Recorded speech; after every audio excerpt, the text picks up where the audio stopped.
Yang pertama, ada pengertian ekonomi campuran.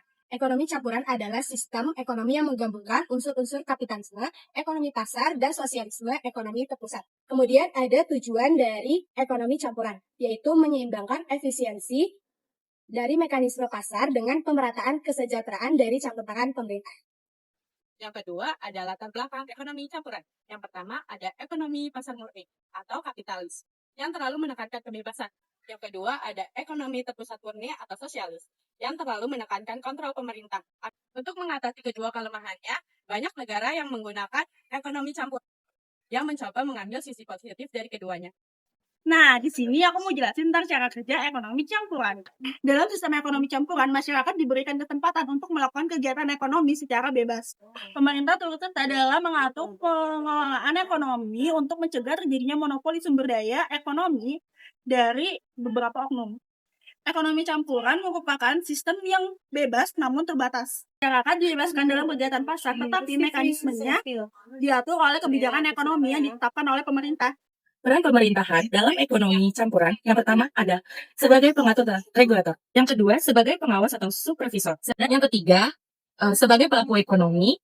Yang kelima ada peran pemerintah dalam ekonomi campuran sebagai pengatur, membuat undang-undang ekonomi perpajakan, ketenagakerjaan, menetapkan upah minimum, pajak, tarif, dan subsidi.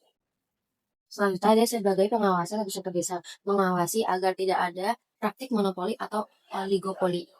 Dan sebagai pelaku ekonomi mengelola BUMN seperti Pertamina, PLN, Telkom, PTK. Nah, kalian tahu nggak sih apa kelebihan dari ekonomi campuran? Yang pertama, adanya keseimbangan antara kepentingan umum dan kepentingan individu. Yang kedua, pemerintah dapat mengendalikan inflasi, pengangguran, dan krisis ekonomi. Ketiga, pihak swasta tetap diberi ruang untuk berinovasi dan bersaing secara sehat. Keempat, di sektor penting dilindungi oleh negara sehingga tidak jatuh ke tangan segelintir orang.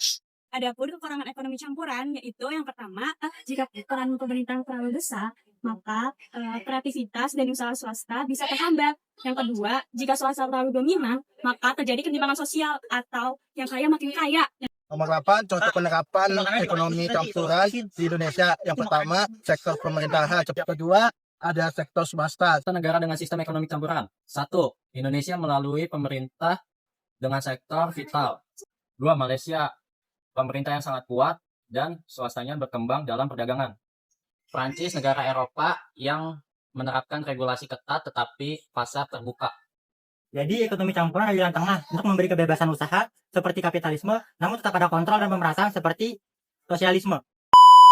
Sekian penjelasan dari kelompok 5, ekonomi campuran.